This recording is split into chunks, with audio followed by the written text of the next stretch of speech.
Bonjour à tous et bonjour à toutes et bienvenue dans le port de Marseille, bienvenue à bord de l'Akatsuki, un des deux protagonistes de cette vidéo d'aujourd'hui. Une vidéo qui va traiter surtout d'une map, une carte particulière, en l'occurrence la carte Point Chaud, en anglais Bees to Honey. Alors, de quoi s'agit-il très exactement? On va étudier la stratégie sur une carte lorsque l'on est un destroyer, que ce soit torpilleur ou contre-torpilleur d'ailleurs. Pour l'instant, on n'en est que sur le contexte, si vous voulez, l'approche d'un navire relativement furtif sur cette carte et qu'est-ce qu'il vaut mieux faire sur cette carte. Alors, la carte Point Chaud, c'est celle-ci. Vous avez plusieurs comment dirais-je, configurations en termes de points de cap. Ça, c'est une des dernières, effectivement, configurations. Donc, vous avez deux caps assez proches l'un de l'autre. Un cap coincé ici entre trois îles, où il est relativement facile d'évoluer, mais quand on est un petit navire. Et un cap farci de petites îles, où là, c'est plus le royaume du destroyer. Alors, très exactement, quelles vont être les positions? Globalement, les cuirassés vont partir sur la ligne G et ensuite probablement tenter soit à pousser en colonne 9, soit prendre appui sur la ligne G en étant relativement protégé pour surveiller tout ce point-là, aussi loin que possible d'ailleurs, je dirais jusqu'à la ligne D voire C. Autre point important, les cuirassés peuvent aller effectivement toujours sur cette ligne G, mais ici, donc colonne 2, 3, 4, voire pousser le long de la colonne 2 pour contourner les défenses ennemies. Des défenses ennemies qui, de la même manière, sont en colonne, en ligne D, ici, où vont se retrouver les cuirassés. D'ailleurs, c'est toujours le même problème d'effet miroir. Ici, toujours en colonne D, mais en ligne D, puis colonne 7-8, avec un push éventuel, toujours en 9, s'il n'y a pas de push des verts.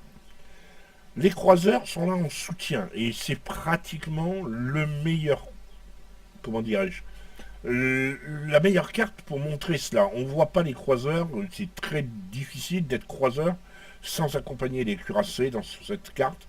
Si vous jouez trop les électrons libres, vous allez avoir une sacrée bonne furtivité, parce que si vous jouez trop les électrons libres, vous êtes de la chair à canon. Dernier comment dirais-je, navire en jeu, bien sûr, les destroyers, que ce soit torpilleurs ou contre-torpilleurs. Nous sommes en face, là, d'une carte extrêmement compliquée, mais qui est vraiment faite pour les destroyers, quelque part. Pourquoi ? Bien sûr, là, il n'y a pas besoin de sortir de Saint-Cyr pour comprendre que tout ce qui est autour du point D est un endroit particulièrement fait pour les destroyers.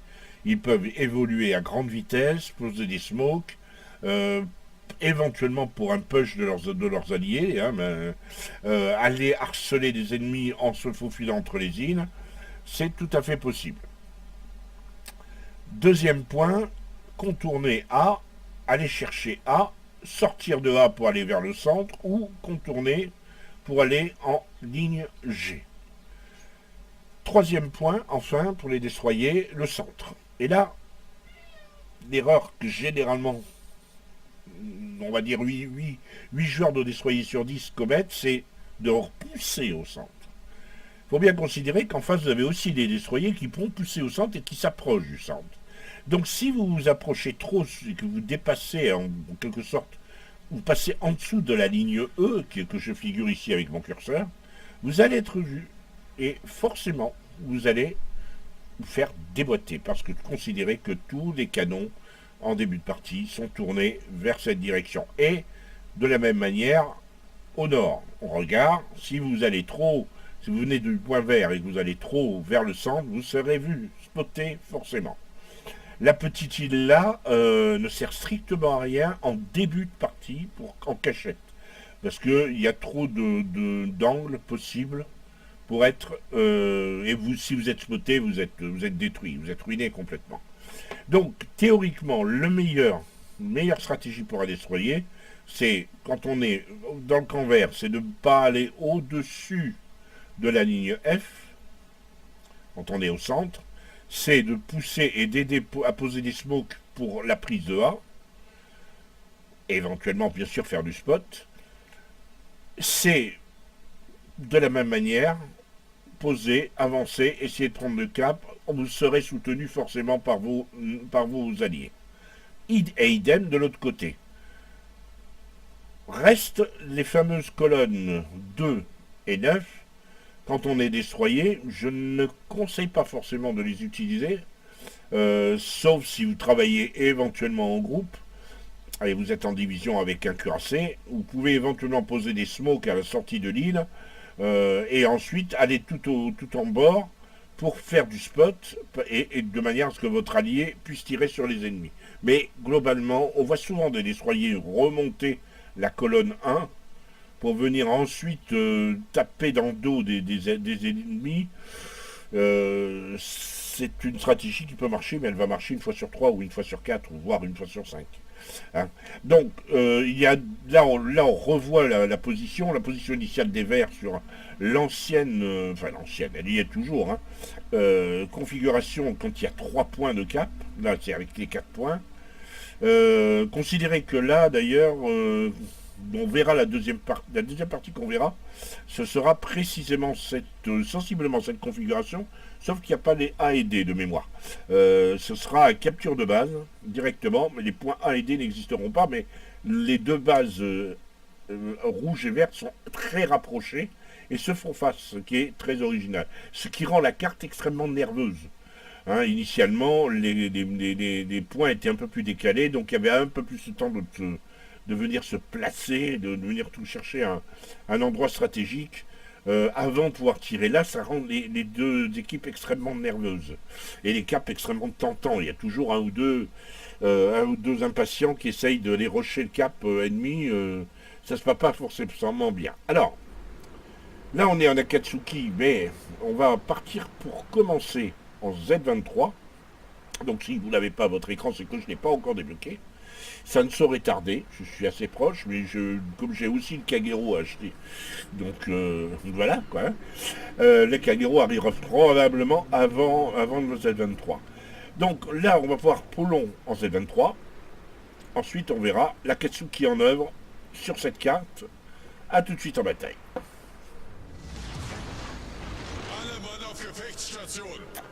Pour cette partie, nous sommes avec Polon en Z23, donc le contre-templier allemand de tier 8. C'est une partie tier 8, même s'il n'y a que 3 tier 8. Polon il a avec lui un même tiers 2 cuirassés, le North Carolina et le Bismarck. En face, 3 tier 8 également. La Kitsuki, alors c'est un peu l'asmateur de service chez les destroyers japonais. Un Norska et un Gascogne. La map, c'est donc point chaud en domination, et vous remarquerez qu'il y a un nouvel agencement des points de cap par rapport à l'origine. Ça apporte une autre... je ne sais pas si ça apporte grand-chose en termes de changement de stratégie, je n'en suis pas convaincu. Puisque de toute façon, avant on avait un cap central. Maintenant, on a deux caps initiaux, un pour les verts, un pour les rouges. Bon, à voir. A priori, sur un plan strictement stratégique, ça change pas grand-chose, c'est-à-dire qu'on a une équipe qui rush et qui semble se positionner pour essayer d'aller chercher D, l'ex-C de l'ancienne carte, alors que Polon est absolument tout seul à aller sur A avec un vague soutien d'un cuirassé. L'autre cuirassé est complètement caché derrière une île, semble vouloir venir aider. Alors ça voudrait dire que il y a 2 cuirassés qui sont derrière. Oh, regardez, alors là il tombe sur le gros asmateur, il va falloir... Je ne sais pas s'il pourra le sortir. A priori, Z23 doit avoir, vu la puissance des canons. Le problème de la Kitsuki, c'est justement qu'il a un gros reload. Il se recharge très vite, il fait très très mal. mais les canons ne sont pas forcément très performants et très douloureux. Vous voyez, ça part à une vitesse toutes les 3 secondes. Et là, il essaye vraiment d'empêcher de le faire sortir. Et il a tenté en arrosant un peu partout. Apollon a intelligemment réussi à se glisser contre la plage.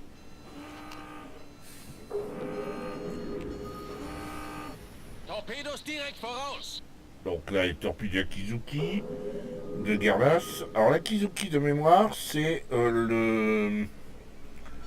Je crois que c'est le successeur de Tsuharu.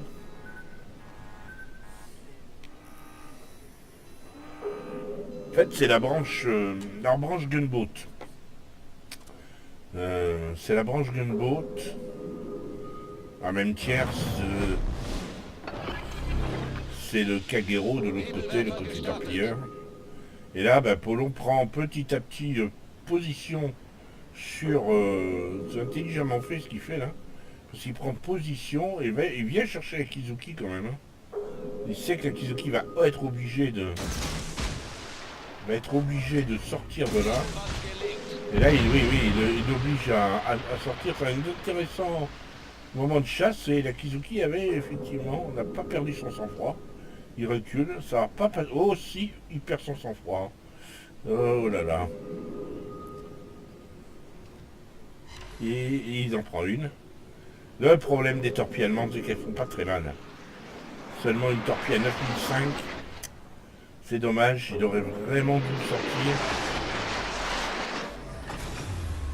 Et là, il va être obligé de bouger parce que Kizuki va venir à son tour lui comment dirais-je, lui frotter la couenne, on va dire. Vous voyez, il est venu dans la smoke. Kizuki a commis une petite erreur parce que...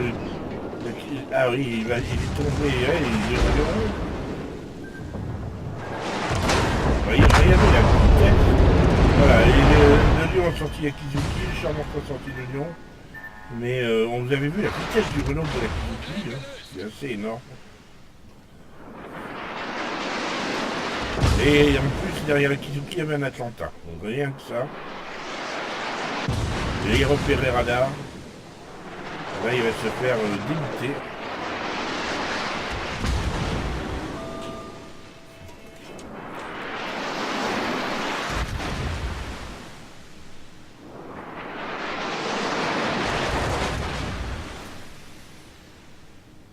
Constance du tir de l'Atlanta, mais ça n'a pas servi à grand chose. Il a réussi à faire fuir un temps Apollon, mais Apollon revient dans la base. Il va absolument faire son cap. Les Verts ont déjà réussi à choper D et maintenant sont à l'extérieur et tiennent, empêchent les rouges d'aller choper le cap D. Là, le cap A, s'il était pris, ce serait un gros coup. C'est à savoir si Apollon va arriver à placer une torpille sur le champ Norse qui semble vouloir venir chercher le cap. Non, pas forcément. Ou alors il passera par la droite de l'île. On voit un petit peu la stratégie de Apollon qui, tout en furtivité, avec son Z de 23. Alors je crois qu'à le moment où il a fait cette partie, c'est un Z23 parfait pour stock, il vient d'acheter. Il doit en être à sa 3e ou 4e partie avec. Il ne connaît pas encore toutes les capacités de ce navire. Vous voyez, le char Norse est rentré dans le cap. A priori, c'est lui. Ou alors c'est l'Atlanta. Ah non, c'est peut-être l'Atlanta. Le char Norse me paraissait... Ouais, le char Norse n'est pas rentré. C'est l'Atlanta qui est là. Là où était la Kizuki tout à l'heure, quand Apollon est allé déloger. Alors, est-ce qu'il va tenter la même manœuvre ou est-ce que c'est peine perdue? C'est une partie qui n'est pas extrêmement vivante dans le sens où il n'y a pas énormément d'action, il y en a eu un petit peu, mais c'est surtout une partie d'échec que joue le Z23. Là, il est repéré. Donc il y avait, oui, oui, l'Atlanta vient de chercher. L'Atlanta est dans le cap, il vient le chercher. Pour long, on doit encore attendre 13 secondes. Et il vient le chercher d'autant plus que, même s'il ne le sait pas encore, mais il le devine, il n'y a pas de réaction. Tout simplement parce qu'un des cuirassés qui était derrière lui a été coulé, c'était le lion. Et qu'il n'y a maintenant qu'un seul soutien, c'est un autre cuirassé. Tout le reste de la flotte est sur B.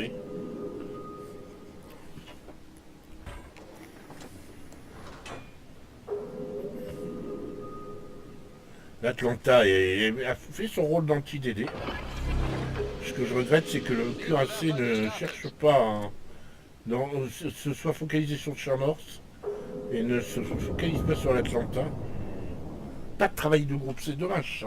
Le cuirassé n'a pas la présence d'esprit d'aider son destroyer. C'est dommage. Ah, ça y est, il tire.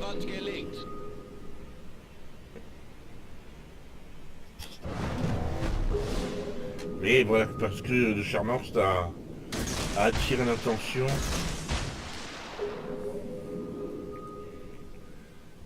A attiré l'attention du cuirassé. Torpille qui paraît assez bonne. Concentrez le tir sur le navire ennemi. Il a demandé de l'aide, mais on lui a dit de partir. L'Atlanta qui vient le chercher, il rush.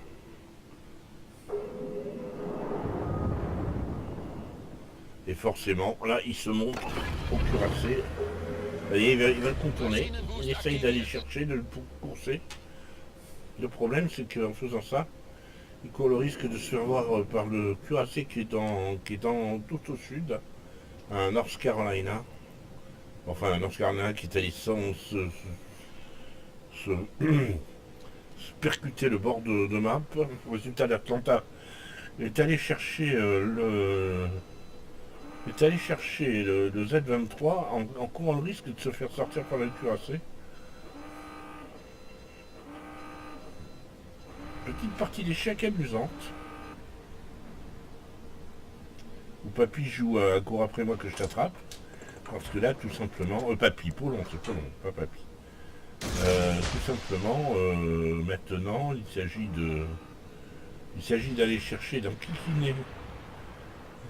Kikiner les rouges, vu que le Chat North, qui sort son avion d'ailleurs, va aller sur A, va aller au centre plus exactement, éventuellement faire peser une hypothèque sur B. Là, c'est savoir où est l'Atlanta, parce que l'Atlanta, s'il a poursuivi son... Je regarde, il n'a pas été coulé, donc il est dans le coin. Un joueur un poison, hein, le joueur d'Atlanta. Vraiment poison. A priori, Paulon a décidé d'aller chercher le point A, mais en même temps, dans Kikiner, le Char North, voilà, il y en a deux qui le visent, donc voilà, l'Atlanta l'a vu, donc il va essayer de le faire, et l'Atlanta vise bien.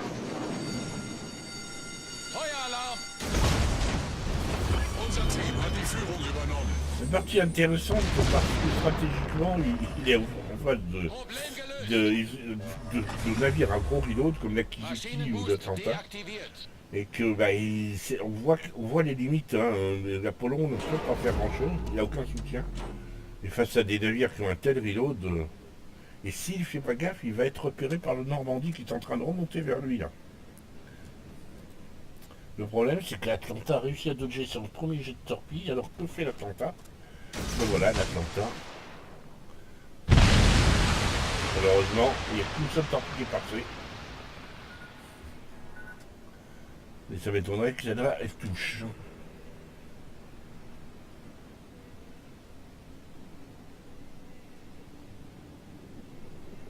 Voilà, elle n'a pas touché, évidemment. Et voilà, le Normandie, comme prévu, le voit. Il va bien finir par se faire couler.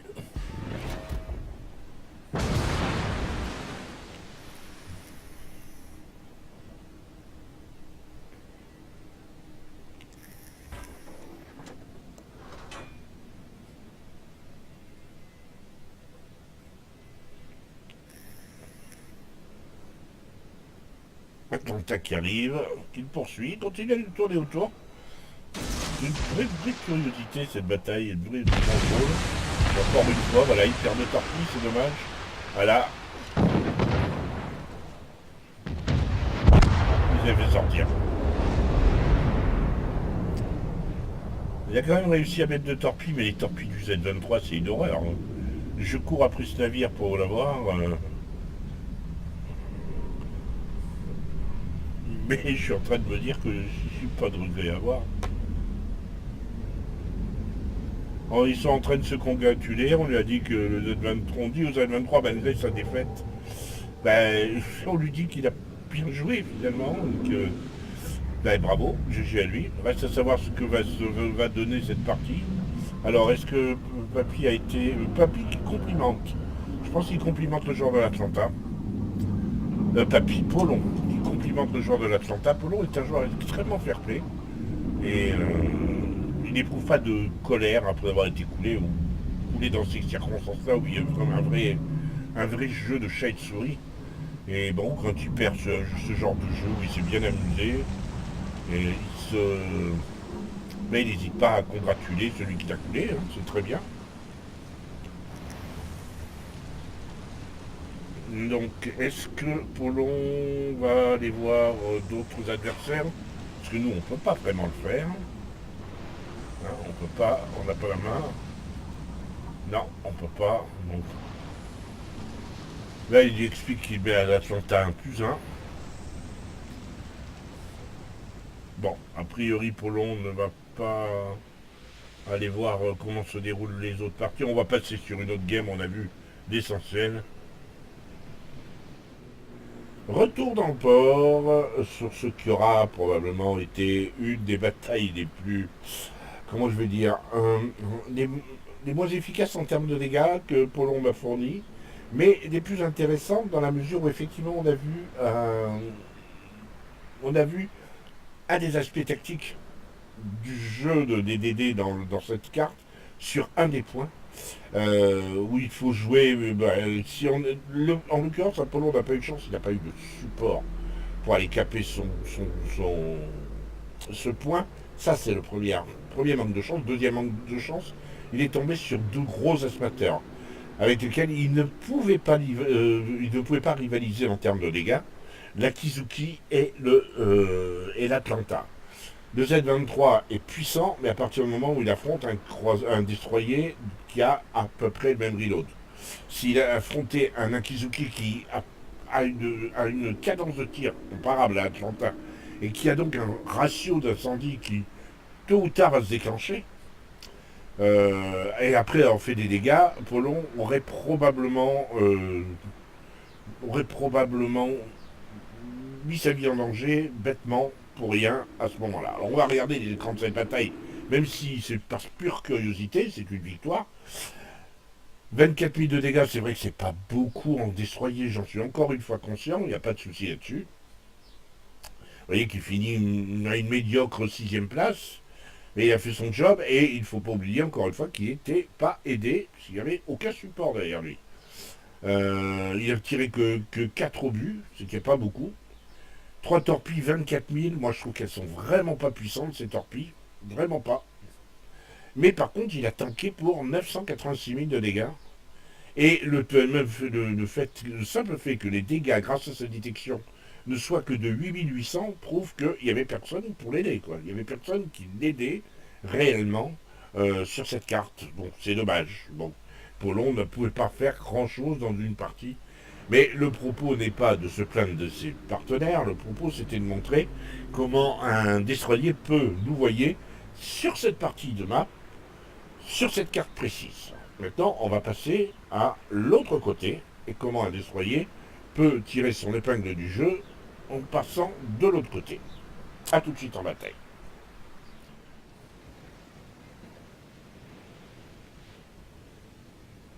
Alors, on est sur Nakatsuki, bataille en tier 7, sur la map de Point Chaud, avec une étonnante configuration en capture de base, puisque les deux bases sont assez proches l'une de l'autre et au centre. Habituellement, elles sont décalées, beaucoup plus décalées. La base verte dans le jeu est plutôt vers on va dire C3. La base rouge est plus vers H7 ou G7. Là, il s'agit plutôt de... Pour Papy, alors c'est Papy qui était dans Nakatsuki, je n'ai pas présenté la game, excusez-moi. On est sur une bataille en rang 8. Papy sur son rang 7, un Akatsuki, donc un torpilleur japonais. Et il va aller dans ce chapelet d'île, assez compliqué à gérer quand on est un DD, mais les DD sont véritablement les rois du pétrole à cet endroit. Et il va donc spotter là-bas et éventuellement tenter de faire régner l'ordre, on va dire. Le souci pour les DD, c'est pas tellement le fait que ce soit compliqué, au contraire, c'est leur royaume avec toutes ces petites îles où ils peuvent se faufiler. Le problème, c'est qu'on est en rang 8, et en rang 8, il y a des navires qui ont il y a beaucoup de navires qui ont des sonars ou des radars, et il est très facile de contrer un DD agressif. On peut qu'on sache se servir de l'avion, du sonar, du radar, évidemment. Donc Papy a lancé un set de torpes là, au milieu, et s'en va plutôt de l'autre côté. Son but, ça va être effectivement de... C'est très gonflé, hein. Honnêtement, c'est très très gonflé. Je ne sais pas si il serait capable de tenter un coup pareil, parce qu'il n'est pas rare de tomber justement sur un de DD ennemi à cet endroit précisément, ou sur un croiseur qui aurait un sonar, mais là, il se ferait proprement ouvrir. Le Wood semble être un client potentiel à ces torpilles. C'est néanmoins pas lui qu'il vise, c'est Namagi. Alors peut-être qu'il vise le Wood, mais il n'a pas sélectionné le Wood, il a sélectionné Namagi. Là, il lance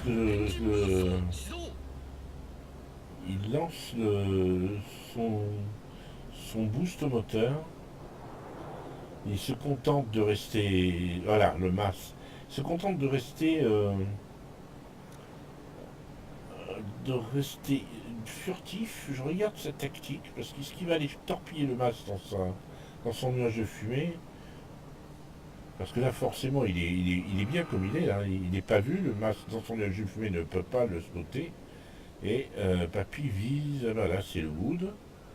Enfin, le Wood ne rentrera pas. Il cherche pas, c'est étonnant qu'il n'ait pas cherché à torpiller le nuage de fumée du MAS. Alors il est en train de reculer, d'Atago, c'est vraiment extrêmement compliqué pour lui. Mais je le dis chaque fois, mais toujours sympathique de regarder comment les autres jouent avec un DD que moi personnellement je considère comme un des tout bons destroyers du jeu. La Katsuki pour moi est un des tout bons destroyers à ce tir-là. C'est un torpilleur, donc bien sûr on ne peut pas le comparer à un Leningrad ou un MAS, qui sont des contre-torpilleurs. Néanmoins les canons d'Akatsuki font très mal. Tourelle double, je le rappelle. Donc là le MAS est sorti de son nuage de fumée. Il se rapproche de la base de l'Allié, c'est extrêmement dangereux. Parce qu'évidemment, la configuration telle qu'elle est posée avec la base fait qu'effectivement un destroyer peut aller chercher à caper et à gêner considérablement. Alors là, Papy est en train de demander à ce qu'on protège la base, et je crois qu'il va y aller lui-même. Il a repéré le MAS, et le MAS va forcément aller. Alors à défaut de caper, bien sûr, il y a toute équipe, donc il a peu de chances de réussir. Par contre, il leur ferait perdre des points de cap. Je rappelle que les points s'accumulent tant qu'il n'y a pas quelqu'un dans le cap. Et que là, comme les rouges ont perdu déjà 2 croiseurs, il est judicieux d'empêcher les verts d'augmenter leur avantage, il va donc aller affronter le masque qui veut faire ça, qui veut arrêter. Et qui veut faire. Donc il va rentrer en dogfight avec un masque. Si c'est un bon joueur, il va avoir des problèmes. Mais la précision du match, c'est quand même, malgré tout.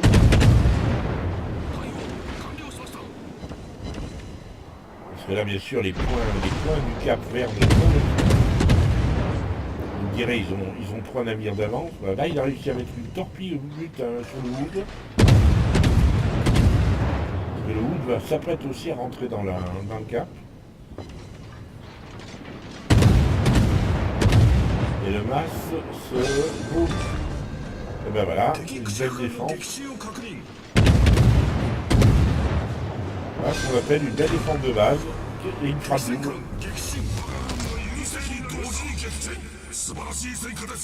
Il vient tout simplement de mettre un véritable coup de poignard au rouge qui n'était pas forcément bien avancé, mais le fait qu'il capte.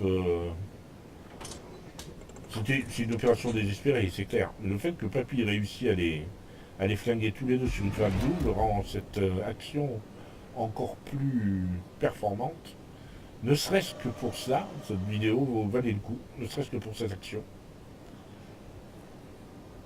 Parce qu'en tier 7, à partir de tier 7, les frappes doubles, on n'en voit pas beaucoup quand même. Hein. Le niveau est quand même un poil meilleur qu'en tier 5 ou en tier 4. Donc du coup, il est un petit peu le roi du pétrole. Hein. Ils sont plus que 2 DD et tous les deux sont dans la même équipe. Donc ils vont pouvoir s'amuser. Et là, lui, il va pouvoir hypothéquer maintenant les chances des rouges en allant peut-être à son tour justement caper. Parce que là, je vois pas très bien qui pourrait l'en empêcher. Il s'agit tout simplement d'aller caper. La bataille est bien engagée, on va dire. Je ne veux pas dire elle est finie parce que il y a des retournements toujours possibles, mais là, l'hypothèque, quand même, est assez grande. Si les rouges veulent vraiment remporter la bataille, il va falloir vraiment qu'ils se réveillent maintenant. Akatsuki et Akule Damagi, ils sont deux Akatsuki, au moins. Les torpilleurs auront fait la loi, et c'est pas tous les jours que ce sont des torpilleurs qui restent en dernier dans la game. Donc je suis assez content de voir ça. Et allez donc, le Bayern qui est sorti de Belfast. Torpille dissuasive, justement pour le Charles Martel.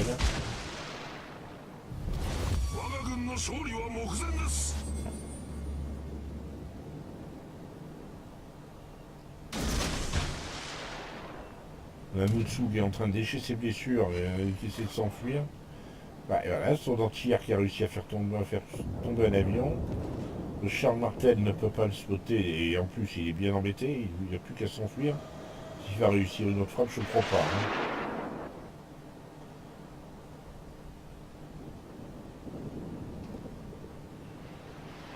Voilà, tranquille, et il rentre dans la base ennemie.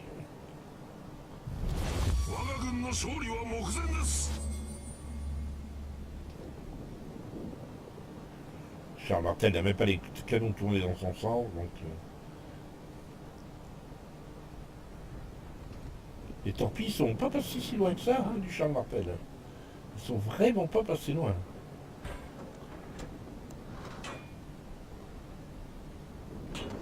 Intéressant. Non, il n'y a plus qu'à caper tranquillement. Même s'il est peu probable que le cap soit... Peu probable qu'il soit une capture de base. Le malheureux Charles Martel est l'objet de toute attention ennemie, ne devrait pas tarder à disparaître.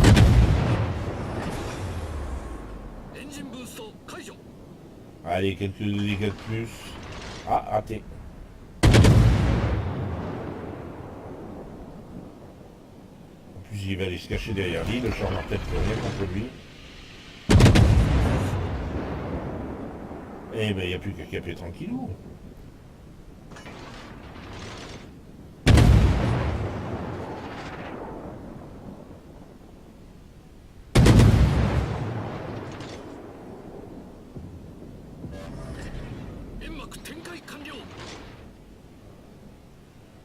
Kutuzov, ouais, mais il réalise mais un peu tard. Je sais même pas si d'ailleurs ça l'intéresse vraiment. Il s'est mis dans une smoke. La défense de la base ne compte plus pour lui. La partie est terminée. Il reste moins d'une minute. Capé. Et bon, tout le monde est en train de rentrer dans le cap. Donc, comme celui qui a pratiquement tous les points de cap, il faudrait le toucher lui pour décaper.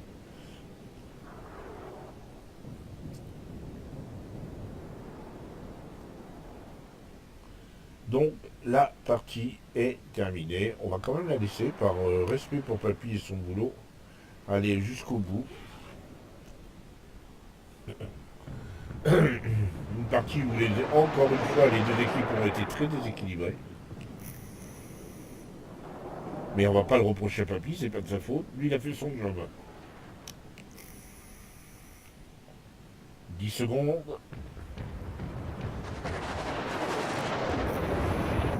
Terminé. Non, c'est vrai qu'il y a encore le coup de d'off. Charles Martel vient de se faire sortir.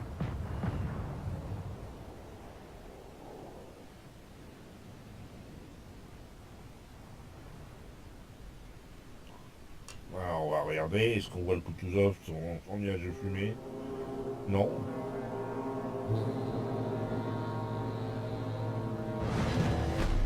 Voilà, fin de la partie.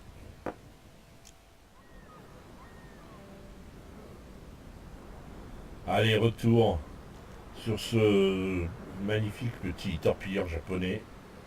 Une véritable petite bombe furtive. Un frelon, comme je l'ai nommé une fois dans une de mes vidéos. On jette un coup d'œil aux écrans de bataille. Une bataille qui a, hélas, pas vraiment été, comment dirais-je, qui n'a pas été convaincante dans le sens, qui a été convaincante dans le sens où bien sûr l'équipe a roulé sur l'adversaire. Papy a fait son job, et un job juste parfait, qui a été un peu frustrant dans la mesure où l'adversaire n'était vraiment pas à la hauteur. Ils ont vraiment mal combattu, c'est bien dommage. Alors, 13 coups au but, 3 torpilles, une inondation, un avion abattu, 2 kills, on a vu dans quelles conditions, frappe double puis frappe des vastes, ou plutôt frappe des vastes et frappe double, une base défendue, il est second, c'est l'autre Akatsuki qui finit premier, c'est très étonnant. Mais bon, l'autre Akatsuki aussi, elle semble avoir fait un sacré bon job. On regarde en vitesse, effectivement, il n'a tiré que sur 2 adversaires ennemis, on va dire, puisqu'il a mis quelques chouquettes au biais de fast, il a abattu l'avion du Charles Martel.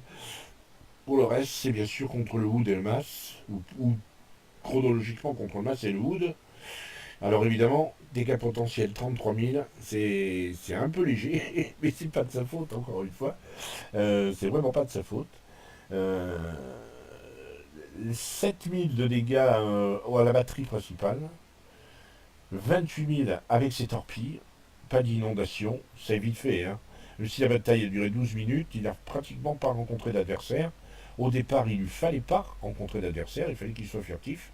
Et puis ensuite, bah, il a fallu vite s'en débarrasser. Et en troisième lieu, il n'y avait plus personne dans la base. Donc il a fait ce qu'il avait à faire. Et, ni plus ni moins, mais c'est son job, il a fait son job. J'ai beaucoup aimé cette bataille, même si elle n'est pas épique dans le sens traditionnel du terme. Elle est symbolique de ce qu'est le travail en torpilleur japonais, ce que devrait être le travail du torpilleur japonais, tout en furtivité, mais des frappes chirurgicales, sèches, définitives, on va dire. J'aimerais vraiment beaucoup ce Takatsuki et la manière avec laquelle Papy le joue. Moi, je trouve ça vraiment très intéressant. On se sépare sur cette vidéo, ces écrans donc. J'espère que cette vidéo vous aura plu. Si vous avez aimé, n'hésitez pas à liker. N'hésitez pas à laisser vos commentaires. Mon ami, il y a des choses à dire sur ces 2 vidéos.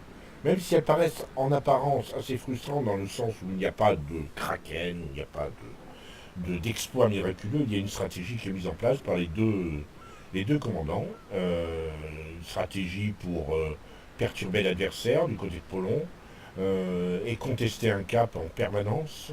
Et du côté de Papy, une stratégie beaucoup plus axée sur la capture de base, et sur aussi, bien sûr, le fait de spotter, de jouer à fond la carte du empire japonais.